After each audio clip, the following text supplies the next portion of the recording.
Hello guys, তোমরা সবাই কেমন আছো? আশা করি তোমরা সবাই খুব ভালো আছো। আমিও খুব ভালো আছি। Good evening. তো অনেকদিন পর আজকে বিকেলে গিয়েছিলাম একটু ছাদে।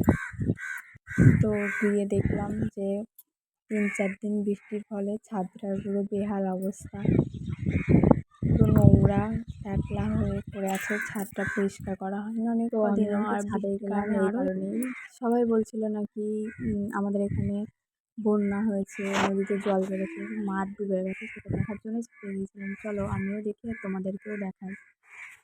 ওই যে আমাদের বাড়ির পিছনে পুকুর, পুকুরের পিছনে ওই মাঠের পর একটা নদী ছিল। নদীটা ভরাট হয়ে পুরো জল মাঠে উঠে এসছে, মাঠগুলো পুরো ডুবে গেছে।